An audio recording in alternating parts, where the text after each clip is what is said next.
What's up, losers? KD3 here. For the longest time, you guys have heard me praise Persona 5 over and over again, even going as far as to say that it's the best game in the entire series. But that does not mean that I think that the game is perfect. Every game has its flaws, except for Neo The World Ends With You. That game is perfect, go play it. Anyways, I'm going to share with you guys 5 things that I do not like about Persona 5. Make sure you share your critiques in the comments as well. Alright, so to start things off, I do not like Morgana. I look at the computer say, I'm like, what is he me for? As a big Ryuji stan, I cannot stand this character. All he does is make jokes at Ryuji's expense when he doesn't deserve it, simp for On relentlessly, and slow down the group's progression due to his ego not being stroked. When he left the Phantom Thieves during Haru's arc, I was literally like, good riddance. To be fair, Ryuji did fan the flames, but when he's constantly getting insulted over and over again for no good reason, you expect him to just take that line down? When his ego gets put in check, he decided to get mad and leave. On top of that, he was willing to run head on into a trap just so he could try to show off. What an idiot. That moment he got kicked is easily one of my favorite scenes in the entire game because he deserved it 100%. Every now and then I watch a video of him getting kicked for an hour. Tier 1 ASMR. I haven't even mentioned how often he makes you go to bed. Let me play the game, Morgana. Teddy and Koromaru never treated me like this. Guys, let me know who your favorite mascot is, even if it is Morgana. When tackling a dungeon, sometimes you have to leave early in order to do a story-related event to progress due to certain real-world elements being tied to a person's palace. That's cool for story purposes, but I can't say that I'm the biggest fan of it, just because when I enter a palace, I'm the type of person who wants to tackle it right away. Having to give up a day or 3 just to do something outside of the metaverse constantly just got on my nerves, especially when I was asked to revisit mementos and get to the final floor. Nowhere near as annoying as Persona 4's dungeons that made me backtrack floors to look for keys, but still a minor inconvenience regardless. The Omnipotent Orb got nerfed. What is this talking? Now most of you probably have no clue what I'm even talking about. What is an Omnipotent Orb? Well, let me inform you. In each Persona game since 3, if you defeated the game's secret boss, you would get an item called the Omnipotent Orb. This godlike item allowed you to block all different types of damage except for almighty damage, which most enemies do not do. But like I said before, you needed to defeat the secret boss to get it. Or in Persona 3's case, you could also try to get Orpheus Telos to give it to you as a hard item, but the odds of that happening was literally 1%, but it was worth the struggle. But for some reason, Atlas took away the ability to nullify physical and gun skills. That defeats the entire purpose of the item. How am I supposed to feel omnipotent when I'm still taking damage? There already wasn't much of a point in using it, since by the time you get it, you've done everything and you're probably overpowered. But the fact that it doesn't even block all damage now just makes it completely useless in my opinion. I can just go get the Divine Pillar from the Reaper and it won't take me multiple playthroughs to equip the whole party with them. I would just have to beat the Reaper a bunch. If you don't know what the Divine Pillar is either, it's another item that's been in the game since Persona 3. This one lets you cut all incoming damage in half in exchange for not being able to dodge. It's definitely worth the trade-off, especially if you plan on tackling secret bosses. Did you know that if you fail to get enough points to rank up a person's confidant, you can give them gifts the next time that you see them? You have to keep each person's personality in mind when giving the gifts though, since different gifts give different amounts of points. I can't blame you if you had no clue about any of this though, because it's pretty much useless. On top of the initial hangout giving you a bunch of points, especially if you have a matching arcana, you get a chance to get even more points after the hangout since the person always calls you afterwards. It's much easier to rank up your social links in this game compared to the other 2 games, and you get many opportunities to do so. Why in the world would I waste a day hanging out with someone and giving them a gift when I can just get Chihaya to give me points or send them a fake calling card? Neither of these activities pass up time, so if that last point was all I needed, I can get the rank up that same day, or if the person is not available, I can just go do something else. I can even invite them to do a completely different activity like darts or billiards. I can get points from them that way while ranking up my baton pass or technical rank. But wait, there's more. If they invite me to a Sunday hangout, I can potentially unlock a new location and and run into another confidant, letting me get points with both of them at the same time. I'm killing 2 birds with 1 stone. I open Persona 6, the system gets revamped somehow. Maybe allow me to give the gift during a rank up event before the actual dialogue starts. Don't friends usually give other friends the gift the moment they see each other anyway? Alright, now before we get into the final thing that I don't like about Persona 5 Royal, I would like to make a dishonorable mention. If you're familiar with my content, you know that I love to do honorable or dishonorable mentions because doing them is the perfect excuse to boost the length of my video if I'm not confident that I can reach 8 minutes normally. Anyway, do you know how easy the platinum trophy is to get in this game? Well, I'll let you know. It's very easy. So easy in fact that I think most of the player base has it. All you have to do is pretty much play the game and do a couple of things outside of the story. It's a joke. In vanilla Persona 5, you had to explore almost every aspect of the game in order to get the platinum. So what happened? Why are the trophy lists so dramatically different? Alice decided to move all of the challenges to the Thieves' Den. You can get coins to buy things to decorate the Thieves' Den by completing the challenges, and finishing it is even more challenging than getting the platinum in vanilla P5, which makes me wonder why they didn't just make completing the Thieves' Den a gold trophy or something. This is actually the first Persona game that only requires 1 playthrough to get the platinum. I heard Persona 3 Reload and Persona 6 don't go this same route with super easy platinum trophies. Don't get it twisted, I still love the games, and I'll probably 100% them head to toe regardless. But the trophies give me that extra push, you know. As a matter of fact, I need to make a call. Yo, what's going on? Pinstripe, my friend. This is Pinstripe Paragon. You've probably seen him before if you watch my videos. Trophy hunting extraordinaire, JRPG man. This is him. So I'm in the middle of making a video right now regarding 5 things I don't like about Persona 5. And for my dishonorable mention, I said the platinum for Persona 5 Royal is too easy to get compared to the original. The original wanted you to pretty much explore every aspect of the game in order to get it, whereas with Royal they just want you to play through it once and then do a couple things on the side, like visit the maid cafe a couple times or something, or order off the secret menu. That's what it was. But it's nowhere near as hard to get as P5 vanilla. It's kind of a joke, and they moved all the challenges to the Thieves' Den. And I said I feel like complete the Thieves' Den should have been a gold trophy if they were gonna do something like that at least. But they were, no, you don't gotta do any of that stuff. They're just like, no, just play the game. You're good, easy plat. So yeah. So the reason I called you is I wanted to ask, would a game having an easy to get platinum stop you from exploring the rest of the game if the trophies did not incentivize you to do so? Yeah, see, that's what I thought. you want me to go into more detail? Go ahead. So I like to go for platinums for RPGs, right? You know, games that typically, if you're going for every trophy, every achievement, you know, you're going to have to do more often than not. You're going to have to do everything that you can in the game. Just in Royal's case specifically, like the Thieves' Den, I had 0 reason to even go in there because there's no trophies associated with it. And like you said, it being a gold, I feel like there should have been at least some trophy, even to get into like 50%. Yeah. You know, maybe not getting everything, you know, not needing to complete it 100%. It's like, well, I've got all these other games, all these other RPGs that I want to get through. I want to get the platinum for. And like Final Fantasy X-2, for example, that's what I'm going for right now. That game takes like, I think, let me look at the guide. I thought the guide said it was like 130 hours. Jesus. Which you could do in one playthrough. However, you need to be... There's a lot of specific little things that you need to do. Like there's all these NPCs where if you don't talk to them at a certain time, you're not going to get 100% file. And then you're not able to complete the trophy where it's complete 100% of the main story. Now, I mean, it goes above 100%, but usually that requires a second playthrough.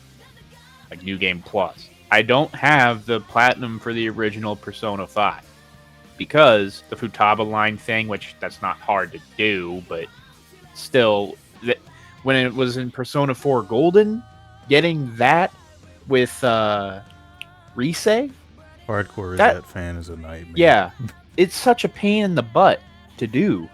Like I remember, I wrote every single line that I heard from Rise, and I don't know if like I died at some point and then I never got the lines back or what.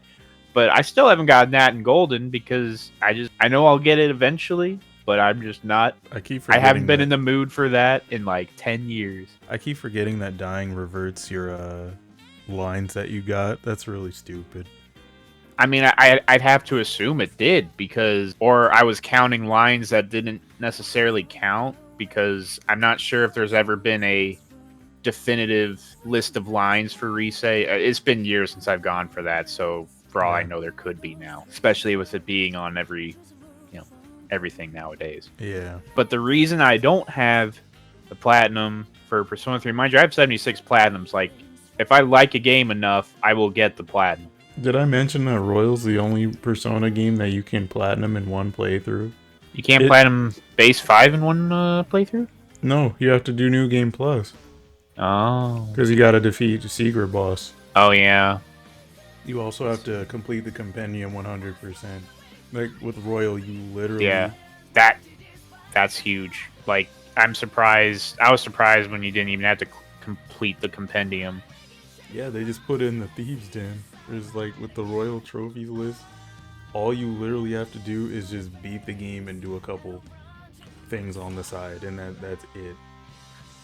So it's like, I feel like it's not even a plat worth getting. Like, you're just gonna get it anyway. You know, Persona 5's... And it's not like a terrible thing. This is why it's a dishonorable mention. Like, it's not a big enough deal to make the game, worth less. But yeah, it just removes. They added all this. They added all this content that a decent portion of the player base. Like, I still love Persona 5 Royal, but I mean, why would I go through all that extra stuff just for stuff that I can look up on Google or like literally. A YouTube video? Literally, there's like, unless you love the game that much, there's no extra incentive to go explore that extra content. Like, even for they didn't even attach trophies to that. There's not even challenges in the Thieves' Den for some of the new stuff. Like, I'm surprised. Oh, go ahead. I'm surprised they didn't do nothing with the Thieves' Den in regards to like the trophies. Yeah, like, I should you got the trophy for completing the Thieves' Den. Like, what the heck? Or, which I know they'd have to tie that more to the save file rather than the account. So like, I get it, but there's just no incentive for someone like me who, like, I'll play a game all the way through, get what I need to get out of it, and then if I enjoy it enough, I'll go for the platinum. But when I don't need to do something for the plat, I'm not going to do it. Yeah. I've got a bunch of other games that require way more effort to platinum. Yeah, I still haven't done New Game Plus on the PC version for that reason, because like, I just played through P5 just because like I wanted to get like all the achievements again, and I wanted footage for my videos. And since I knew that I could easily get the platinum one playthrough, I was just like, all right, let's knock this out real quick. I played this game 5 jillion times. I'm skipping all the dialogue. I already know what I need to do. Yeah. And I actually ended up beating the game in like 60 hours. It usually takes like 100. Well, yeah, you skip the dialogue. When you don't need to complete, you really don't need 100% anything. Because you don't need every social link. That's what surprises me the most. Yeah. Like, or at least, because it's not like you'd have to do it in one playthrough necessarily. Like, you could just, because you get items for completing a social link. Like, if you just have all the items in your inventory, like, that's all they would need to do to pop it. Yeah. I hope Reload and Persona 6 don't follow this route where all you have to do to get the plat is just beat the game. That's not gonna be it.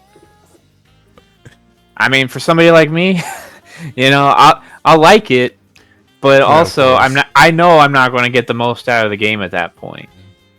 There's like when you have to complete games a certain way, like you're playing it how the developers intended.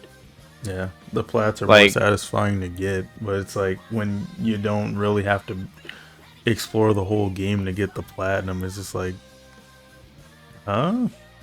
Yeah, it's a real shame that they made the plat like super easy to get, because now like the pride that comes with earning that plat, like it just doesn't exist. you don't have to complete all the requests. You don't have to get all the social links. Like You can it, even play the game it on just safety mode. you can. I mean, I don't think there was a difficulty trophy in the original, Yeah. but Oh, there weren't in any of them. still, it's like I don't know. It just makes for a certain portion of the player base, because it's not everybody. I know, like, not everyone is going to get the platinum. Not everyone really cares about trophies. It's like, oh, I got one, cool. Yeah. But it's like, oh, there's the first one. I mean, for somebody like me who's like trying to focus more on achievements just for like my channel and RPGs, it's like why would I bother going through the Thieves' Den? Why would I bother completing all these requests? But aside from the decent items and stat upgrades you get in the game, but again, if I really wanted to just speed through it, I could just go on safety mode. Yeah, it's like you're like, I got the plat, I'm done. Yeah. I mean, again, I still played it like I would normally play an RPG, but Yeah. I really didn't have to go out of my way for anything. Yeah, especially with Which, RPGs, time is of the essence. which sometimes, like, I'm not trying to sound like I'm complaining here, but there's definitely a lot of shit I did not do in my playthrough. Because I'm like, well, I already saw it in 5.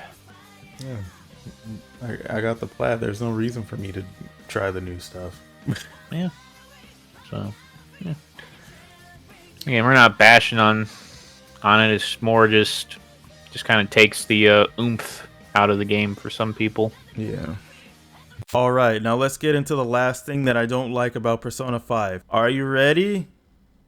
This game is too easy. Way too easy. I'm sure many people saw this one coming, but I can't help it. This game isn't challenging at all. It's so easy that playing on Merciless makes it even easier because you can do 3 times the damage on weaknesses, technicals, and critical hits. Confidants are way too easy to rank up because you're given way too many opportunities. The addition to the combat, while amazing, just makes pretty much every fight a breeze. You can strengthen your party members now using the jazz bar and give them amazing skills. They can even get an extra awakening on top of the one that they get when their confidant is maxed to make them even more powerful. The extra utilities in the Velvet Room on top of the newly added alarm system just makes it too easy to make broken personas. The addition of the perk system breaks the game even further and makes some mechanics completely pointless. I'll name some examples. Remember Ryuji's instant kill? In vanilla Persona 5, that skill was nothing but a burden, but in Royal, it's a must-have because it lets you get EXP, money, and the persona from the enemy, making grinding a breeze. Chihaya can instantly trigger fusion alarms, as well as increase the odds of them happening. Combined with instant kill, you can take any persona you want and completely max out their stats, eliminating any challenge. Remember that special treatment perk that lets you make stronger personas for a fee? Yeah, that's rank 5 now instead of rank 10, and rank 10 just gives you a discount now. How cool is that? By the time I reached Okumura's palace in my last playthrough, I had this set up and ready to just obliterate this game. Money wasn't an issue because I could instant kill farm. Alarms were going off left and right, and I was able to have most of the compendium done by the time I reached Okumura's palace. And I was able to jump in levels very fast since the Reaper was a joke to beat. This game is so easy that you can literally beat its secret boss in 3 turns. I'm not even joking. I'm not really a person that enjoys handicapping myself to artificially create a challenge. I don't really find that fun unless we go into into extremes. Speaking of extremes, if you want to see me try and beat this game without spending any money, make sure you like and subscribe because I will be making that attempt in the future. Anyways, I like games that can keep up with my pace. That's why I love Persona 3 so much. Even though that game is also breakable, the game has a secret boss ready to test your skills to see if you've really mastered the game or not. You have to do a lot of preparation, and there's not much room for error. With the newer games, it seems like even if you have a small grasp of the mechanics, you can just obliterate the game. Thank goodness SMT is there to satiate my need for a challenge. Play Devil Survivor Overclocked, please. And I'm out.